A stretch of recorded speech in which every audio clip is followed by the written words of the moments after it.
I will tell you about Dr. Israr Ahmed, and I'll conclude inshallah. This is one of his lost treasures. I held that for last. He said that there are two views of looking at Islam.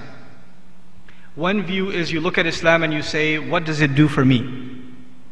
What does it do for me? What is halal for me? What can I enjoy? What more can I do? You make more and more things permissible on yourself.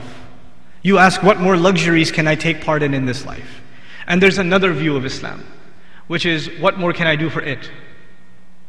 What more can I do for it? So one view is Islam is in service to me, and the other view is I am in service to Islam.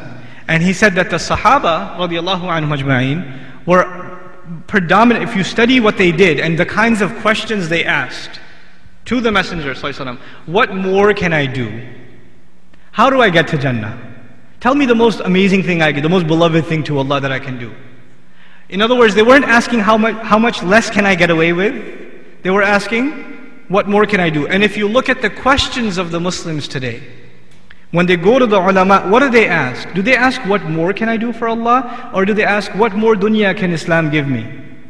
Essentially, is this halal? Can I eat that too? Can I go there too? Can I buy this too? Can I get in this business also? Can I wear that? You understand? The mentality has become, I want to be served by the religion and feel good about myself and not have to feel guilty, rather than me serving myself to Islam. And in this, he had a very, I would have to say extreme opinion, but in the end I have to be jealous of him. I have to be jealous of him. Because having that extreme opinion, I don't know of anybody who could have that nowadays. I don't know. You know what his extreme opinion was? He said, until the deen of Islam needs help. He said, look around you and ask yourself the question, does the deen of Islam need help? And I don't think any Muslim would look around and say, no, deen needs no help at all. I think all of us know very well, we are living in times where the deen needs help. He says, until the answer is yes, the deen of Islam needs help, he said, you shouldn't enjoy your food. You shouldn't buy new clothes. You shouldn't get an extra car or buy a house or expand your property. Live to the bare minimum and give everything else to help Allah's deen. Until that is done, until Allah is happy that the deen is established, you shouldn't be happy. That was his opinion. And you know, having that opinion is one thing. Living by it is something else. He would come to the United States. You know, scholars come from abroad, we put them up in hotels. Even I go and at a conference and they'll book me a hotel room and this and that. The guy doesn't stay at a hotel. He's sleeping on the floor in the masjid. He's sleeping at somebody's house on the floor.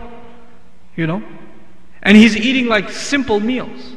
And he's dressing in the same clothes. He's got two pairs of clothes. One's in the wash and the other he's wearing. That's what he's wearing for 2 months. 3 months in a stretch.